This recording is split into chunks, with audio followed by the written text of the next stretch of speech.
സുഖകരമായ ഉറക്കത്തിന് തൂവൽ സ്പർശമേകുന്ന മാട്രസുകളുമായി ഹാവൻസ് മാട്രസിന്റെ പുതിയ ബ്രാഞ്ച് മേപ്പാടം സെന്ററിൽ പ്രവർത്തനം ആരംഭിച്ചു. ചിറങ്കോണം കുര്യൻസ് ആർക്കേഡിൽ പ്രവർത്തിക്കുന്ന ഹാവൻസ് മാട്രസിന്റെ പുതിയ ബ്രാഞ്ചാണ് ജനങ്ങളുടെ സ്വീകാര്യത കൊണ്ട് വീണ്ടും ചേലക്കരയുടെ ഹൃദയഭാഗത്ത് ആരംഭിച്ചിരിക്കും. കുറഞ്ഞ വിലയിൽ കസ്റ്റമൈസ്ഡ് മാട്രസുകൾ ഏവർക്കും സ്വന്തമാക്കാം. മൂവർണ്ണ പ്രഭയിൽ തിരുവല്ലോമല പഞ്ചായത്തിൽ ഐക്യജനാധിപത്യ മുന്നണിയുടെ തെരഞ്ഞെടുപ്പ് റാലി.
വാദ്യത്താള വിസ്മയം തീർത്ത മൂവർണ്ണ പ്രഭയിൽ തിരുവല്ലോമല പഞ്ചായത്തിൽ ഐക്യജനാധിപത്യ മുന്നണിയുടെ തിരഞ്ഞെടുപ്പ് റാലി നടന്നു.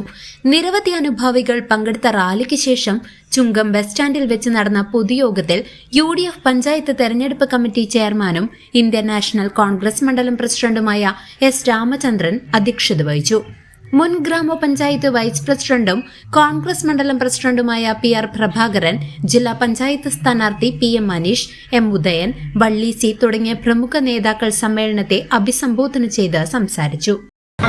നോക്കിയപ്പോഴാണ് അയ്യപ്പന് ഈ രീതിയിൽ ഈ സർക്കാർ മുന്നോട്ട് പോകേണ്ട എന്ന് തീരുമാനിച്ചു. എന്താണ് ഉണ്ടായത്? സ്ത്രീകൾ പ്രവേശനം നടത്തുന്ന സമയത്ത് ശബരിമലയിലെ മാനേജറായിരുന്ന മുരാരി ബാബു ഇന്ന് ജയിലിലാണ്. ശബരിമലയിൽ സ്ത്രീ പ്രവേശനം നടക്കുമ്പോൾ അന്ന് ശബരിമലയിൽ ഉണ്ടായിരുന്ന എക്സിക്യൂട്ടീവ് ഓഫീസർ ശ്രീ സുധീർ ഇന്ന് ജയിലിലാണ്. ശബരിമലയിൽ സ്ത്രീ പ്രവേശനം നടക്കുമ്പോൾ ദേവസ്വം ബോർഡിന്റെ കമ്മീഷണറായിരുന്ന വാസു ഇന്ന് ജയിലിലാണ്. ശബരിമലയിൽ സ്ത്രീ പ്രവേശനം നടക്കുമ്പോൾ ദേവസ്വം ബോർഡിന്റെ പ്രസിഡന്റായിരുന്ന പത്മകുമാർ ഇന്ന് ജയിലിലാണ്.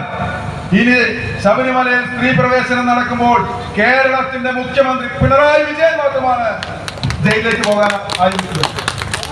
ഈ തെരഞ്ഞെടുപ്പിൽ കോൺഗ്രസിന് അനുകൂലമായി വോട്ട് ചെയ്യാൻ. പിന്നെ നമുക്കറിയാം ഒട്ടനവധി വിഷയങ്ങൾ ഇത് കേരളത്തിൽ രാഷ്ട്രീയത്തിൽ ചർച്ച ചെയ്യപ്പെടുന്നുണ്ട്. പക്ഷേ ഇവിടുത്തെ നമ്മുടെ പ്രിയപ്പെട്ട സഖാക്കൾ പറയുന്നത് പെൻഷൻ തന്ന സർക്കാരാണ് ഞങ്ങൾ, ആ പെൻഷൻ തന്ന സർക്കാരിന് അനുകൂലിച്ച് വോട്ട് ചെയ്യണമെന്ന് ഇതിനു മുന്നേ നടന്ന ഇവിടുത്തെ ഇടതുപക്ഷ കൺവെൻഷൻ പറയുന്നത് കേട്ടു. CCV news, Thiruvilwamala.